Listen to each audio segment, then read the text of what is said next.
जी बिस्मिल्लाहिर्रहमानिर्रहीम। आज का हमारा टॉपिक है ट्रांसक्रिप्शन। ट्रांसक्रिप्शन बेटा सेंट्रल डॉग्मा का फर्स्ट स्टेप होता है। सेंट्रल डॉग्मा हम जानते हैं कि पहले डीएनए से आरएनए का बनना, फिर आरएनए से प्रोटीन का बनना, ये सेंट्रल डॉग्मा कहलाता है। यानी कि पहले हम कहते हैं डीएनए से आरएनए बनना और आरएनए से आगे जो प्रोटीन का डेवलप होना, that's completely is known as central dogma.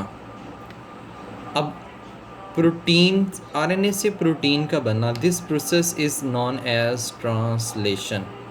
इसको हम ट्रांसलेशन कहते हैं। अब देखिए ना, बेसिकली जो डीएनए के अंदर इंफॉर्मेशन है, इसके अंदर जो इंफॉर्मेशन मौजूद है, इंफॉर्मेशन इनकोडेड है, this information is being transcripted into RNA. This transcript करने के प्रोसेस को हम ट्रांसक्रिप्शन के नाम से मेंशन करते हैं। अब हुआ कुछ यूं है कि डीएनए डबल स्ट्रैंडेड की जो इंफॉर्मेशन थी वो सिंगल स्ट्रैंडेड आरएनए के अंदर पुट की गई।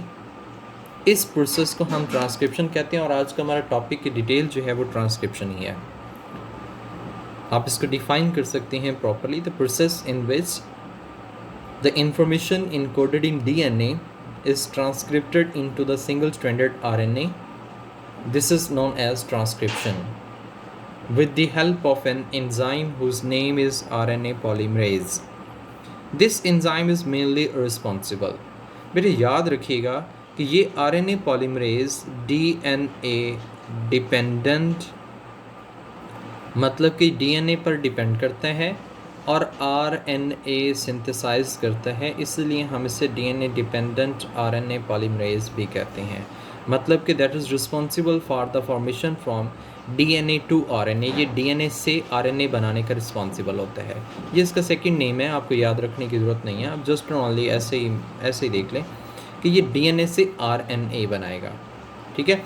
अब इसके 2 सब यूनिट्स होते हैं। एक तो मेन एंजाइम है जिसे हम कोर एंजाइम के नाम से मेंशन करते हैं। दूसरा इसमें सिग्मा फैक्टर है। देखिए बेटा याद रखिएगा, सिग्मा फैक्टर जो है ये रिकॉग्नाइज करता है और बाइंड करता है स्टार्टिंग पॉइंट के साथ जहाँ से ट्रांसक्रिप्शन स्टार्ट होनी है। उसके बाद फिर ये कोर एंजाइम आता है जो आगे पॉलीमराइजेशन करवाने में इन्वॉल्व होगा।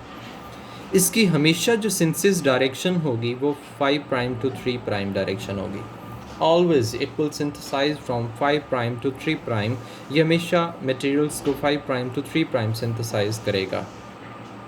इसकी हमारे पास कुछ टाइप्स हैं, टाइप्स प्रोकैरियोट्स और यूकैरियोट्स में।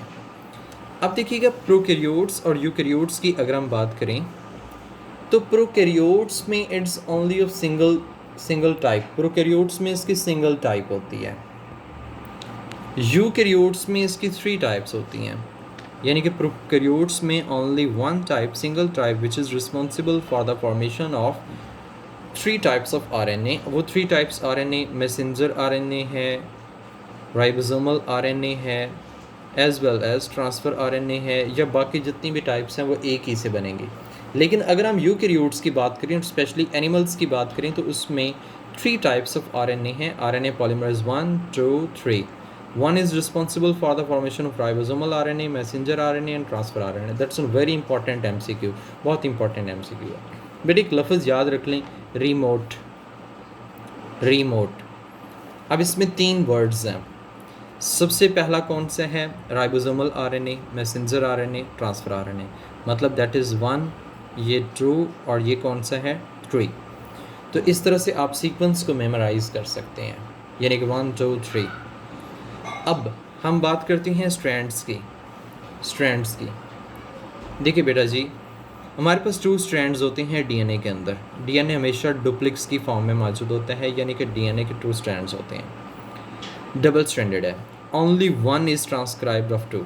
जो ट्रांसक्राइब किया जाता है that is an a model antisense strand कहलाता है। मॉडल यानी कि एज अ मॉडल के तौर पर हम यूज़ करते हैं, टेम्पलेट के तौर पर, नमूना जिसे कहते हैं, उसके तौर पे हम इसे यूज़ करते हैं।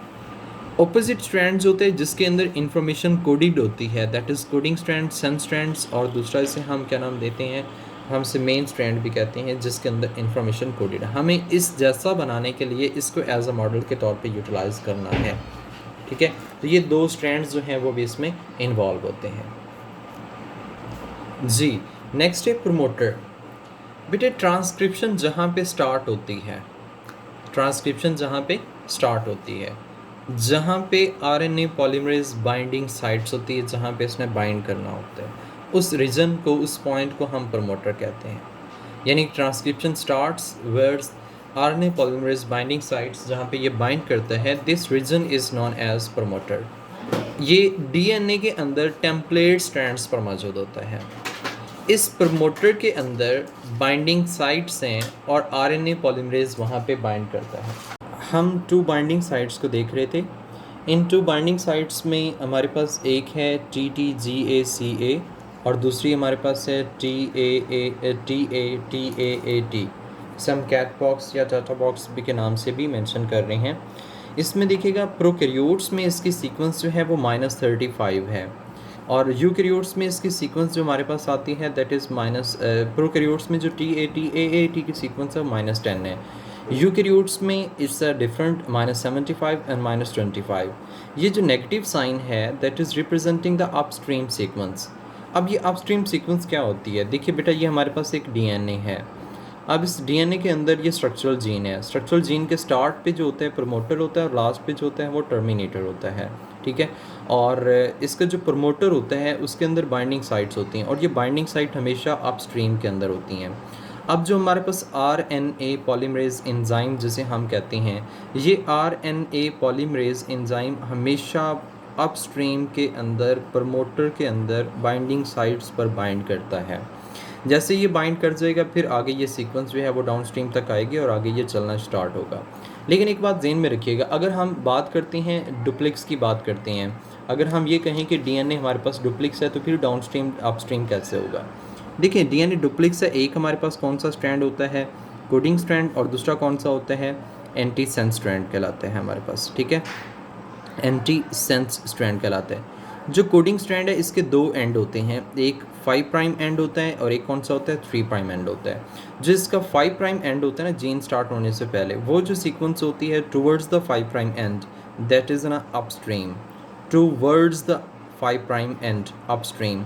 और अगर हम बात करें towards the 3 prime that is an downstream, तो हम इस तरह से भी इसको मेंशन कर सकते हैं। ये अपस्ट्रीम सीक्वेंस और डाउनस्ट्रीम सीक्वेंस ही हमारे पास जो है वो मेंशन होती है और ये जीन के स्टार्ट होने से आगे पीछे होता है, ठीक है। जैसे कि हमने यहाँ पे बात की है कि इस तरफ ये हमारे पास अपस्ट्रीम है और इस तरफ अगर हम देखें तो ये कौन सा है, डाउनस्ट्रीम है। तो इस तरह से हम इस चीज़ को जो है वो मेंशन कर सकते हैं बाइंडिंग साइट्स को। Will divide into 3 steps. हमारे पास 3 स्टेप्स होते हैं। 3 स्टेप्स में सबसे पहला स्टेप हमारे पास है इनिशिएशन। इनिशिएशन का मतलब होता है स्टार्ट होना। देखिए, बाइंडिंग साइट पर आरएनए पॉलीमरेज बाइंड करता है और ये बाइंडिंग साइट होती हैं प्रमोटर के अंदर। अब हम जानते हैं कि आरएनए पॉलीमरेज में एक यूनिट है सिग्मा फैक्टर। वो सिग्मा फैक्टर क्या करता है, करेक्ट इनिशिएशन करवाता है। जैसे ही ट्रांसक्रिप्शन स्टार्ट होती है सिग्मा फैक्टर रिलीज़ हो जाता है, बाकी रह जाता है कोर एंजाइम कहते हैं। ये फर्दर मूव करेगा डीएनए पे और ट्रांसक्रिप्शन को कंप्लीट करेगा। सेकेंडली हमारे पास जो स्टेप है दैट इज़ इलोंगेशन। अब इलोंगेशन में देखिएगा, स्ट्रैंड्स जो हैं जहाँ पे आरएनए पॉलीमरेज बाइंड करता है वहाँ पे स्ट्रैंड्स ओपन अप हो जाते हैं। जैसे वो स्ट्रैंड्स ओपन अप हो जाते हैं this is known as transcription bubble. उसको हम किस नाम से मेंशन करते हैं, ट्रांसक्रिप्शन बबल के नाम से मेंशन करते हैं, क्योंकि वहाँ पे ट्रांसक्रिप्शन का प्रोसेस जो है वो हो रहा होता है। अब इसमें देखिएगा, ट्रांसक्रिप्शन बबल जो है मूव्स डाउन द डीएनए। ये आगे डीएनए के साथ साथ मूव करता है। जैसे डीएनए के साथ साथ ये मूव करेगा तो ये ग्रोइंग स्ट्रैंड वहाँ से प्रोट्रूड होता जाएगा बबल से।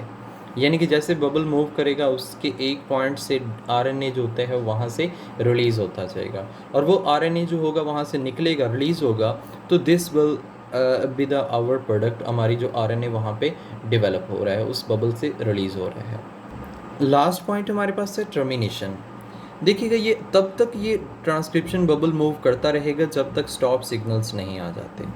अब स्टॉप सिग्नल्स हैं क्या, टर्मिनेटर के अंदर मौजूद हैं और उसमें GC base pairs followed by AT base pairs. मतलब पहले GC GC GC आएंगे, उसके बाद फिर AT AT AT आएंगे।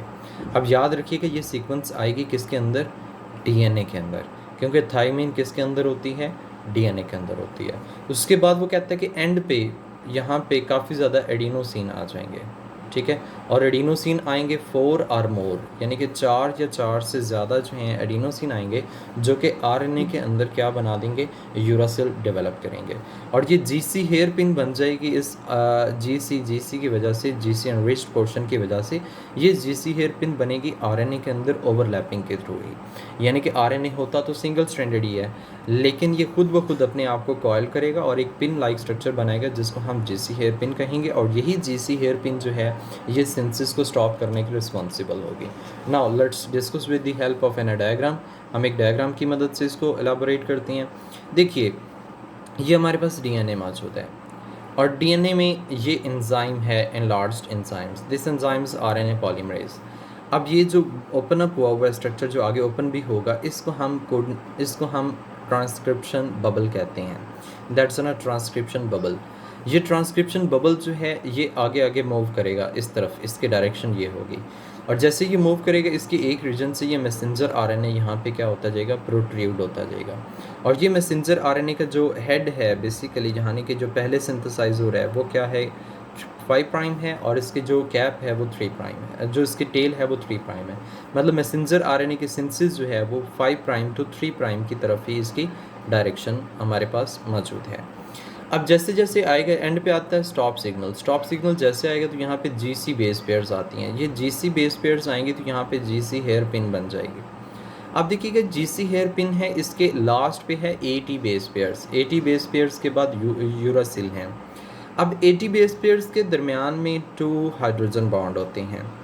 अब ये 2 हाइड्रोजन बॉन्ड्स हैं और GC हेयर पिन जो है वो इस पर फोर्स एक्सर्ट करती है, जो कि as a weak hydrogen bonding होती है, और ये RNA यहाँ से क्या हो जाता है, रिलीज़ हो जाता है। जैसे ही RNA रिलीज़ होगा इसको फिर आगे फर्दर प्रोसेस किया जाएगा। ये यहाँ पे RNA पॉलीमरेज जो हैं वो सेपरेट हो जाएंगे। जो हम स्ट्रैंड्स की बात कर रहे थे, जो उसके कोडिंग स्ट्रैंड है उसी को हमने सन स्ट्रैंड का नाम दिया। अब DNA डुप्लेक्स में एक ही स्ट्रैंड कॉपी होता है और वो जो स्ट्रैंड कॉपी होता है उसको हम टेम्पलेट एंटीसेंस स्ट्रैंड के नाम से मेंशन करते हैं। तो एक तरफ अनवाइंडिंग होगी, एक तरफ रीवाइंडिंग होगी, and the synthesis will be from 5 prime to 3 prime, और RNA यहाँ से क्या हो जाएगा, DNA से सिंथेसाइज हो जाएगा। This is the model of transcription bubble. ये हमने एक मॉडल बनाया है ट्रांसक्रिप्शन बबल का, ट्रांसक्रिप्शन को अंडरस्टैंड करने के लिए। अच्छा, लास्ट पे हमारे पास है पोस्ट ट्रांसक्रिप्शनल मॉडिफिकेशन। देखिएगा प्रोकैरियोट्स जो होते हैं, प्रोकैरियोट्स में जैसे ही ट्रांसक्रिप्शन का प्रोसेस होता है वो होता है साइटोप्लाज्म में, और कोई वेट नहीं किया जाता। जैसे ही मैसेंजर RNA सिंथेसाइज होता है इसको फौरी प्रोटीन बनाने के लिए इस्तेमाल कर लिया जाता है। अब यानी कि there is no any wait. इस तरह से हमारे पास एक साइटोप्लाज्म है, साइटोप्लाज्म में मैसेंजर RNA सिंथेसाइज होता है, वहीं पे उसको क्या बनाने के लिए, प्रोटीन को बनाने के लिए इस्तेमाल कर लिया जाता है। लेकिन यूकैरियोट्स में ऐसा नहीं होता। यूकैरियोट्स में ट्रांसक्रिप्शन प्रोसेस होता है वो होता है न्यूक्लियस के अंदर। न्यूक्लियस से फिर वो साइटोप्लाज्म में मैसेंजर RNA ट्रैवल करता है। मतलब it will have to travel from nucleus to cytoplasm, इसको न्यूक्लियस से साइटोप्लाज्म में आना पड़ता है। और जैसे ही इसी पर्पस के लिए हम RNA की मॉडिफिकेशन करते हैं, और भी बहुत से मकासद हैं ताकि हम इसको प्रोटेक्ट कर सकें फ्रॉम न्यूक्लियसेस एंड फॉस्फेटेजेस। अब मैसेंजर RNA जब ये सिंथेसाइज होता है उस वक्त ये मैसेंजर RNA इमेच्योर होता है। मतलब अब अगर हम बात करें जो इसका कोडिंग स्ट्रैंड है उसको हमने एक्सॉन का नाम दिया। नॉन कोडिंग स्ट्रैंड्स होते हैं, these are known as introns, ये इंट्रॉन्स हैं। अब 2 रीजन्स हमारे पास मौजूद होते हैं इस मैसेंजर RNA जो अभी भी सिंथेसाइज होता है। इसी के अंदर कोडिंग भी होती हैं और इसी के अंदर नॉन कोडिंग रीजन्स भी होते हैं। अब जो कोडिंग रीजन्स होते हैं ये तो बेसिकली स्पेसिफिक कोडिंग रखते हैं अपने अंदर प्रोटीन बनाने के लिए। नॉन कोडिंग में कोई ऐसी इंफॉर्मेशन मौजूद नहीं होती। अब ये जो इमेच्योर RNA होता है, अब किया जाता है इसके साथ, इसको कन्वर्ट किया जाता है मैच्योर मैसेंजर RNA में। ये कैसे कन्वर्ट किया जाता है, इसका जो नॉन कोडिंग रीजन्स होते हैं इंट्रॉन्स जिसे हमने कहा, दैट्स बीइंग रिमूव्ड। और एक्सॉन्स जो हैं वो आपस में ज्वाइन कर दिए जाते हैं। नॉन कोडिंग रीजन जिनको हमने इंट्रॉन्स का नाम दिया, दैट्स बीइंग रिमूव्ड, उनको निकाल दिया जाता है। जो एक्सॉन्स हैं उनको आपस में ज्वाइन कर दिया जाता है। अब इस तरह से इस प्रोसेस को हम आरएनए स्प्लाइसिंग कहते हैं। स्प्लाइस का मतलब होता है कट करना। तो ये कटिंग हम करते हैं और यहाँ पे सिंपली हमारे पास कौन से रीजन्स होते हैं, एक्सॉन्स वाले रीजन्स होते हैं, इंट्रॉन्स वाले रीजन्स को हम इसमें से रिमूव कर देते हैं। अब ये जो हमारे पास मैच्योर मैसेंजर आरएनए आ जाता है, अब हमने इसको प्रोटेक्ट करना है न्यूक्लियेसेस एंड फॉस्फेटेजेस से, ताकि वो इसको डैमेज ना कर सकें, ताकि इसको ट्रांसपोर्ट करने प्रोटेक्टेड वे में इसको ट्रांसपोर्ट करना है फ्रॉम न्यूक्लियस टू साइटोप्लाज्म।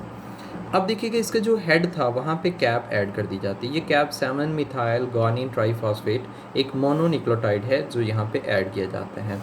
ये बिल्कुल उसी तरह से है जैसे आप वो जानते हैं हमारे पास एक राइबोज होती है, ठीक है, एक राइबोज है, एक हमारे पास इस तरह से गुआनिन अटैच हो जाती है। ये जो गुआनिन अटैच होती है इस पे मिथाइल लगा होता है और यहाँ पे ट्राइफॉस्फेट का मतलब कि यहाँ पे 3 फॉस्फेट जो होते हैं वो इसमें साथ क्या होते हैं, लिंक्ड होते हैं। अब आप जानते हैं कि ये वाला हिस्सा जो होता है 3 प्राइम होता है, ये वाला हिस्सा 5 प्राइम होता है।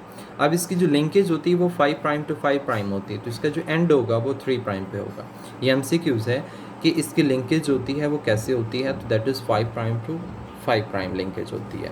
इसमें ये एक्सॉन है और इसकी जो टेल होती है, टेल पे हम काफ़ी ज़्यादा एडेनिन अटैच कर देते हैं। अब ये जो एडेनिन अटैच करते हैं तो ये पॉली ए टेल कहलाती है, ठीक है। तो इस तरह से हम इसको प्रोटेक्ट करते हैं न्यूक्लियेसेस एंड फॉस्फेटेजेस से। जी, if you have any question then you can ask to me.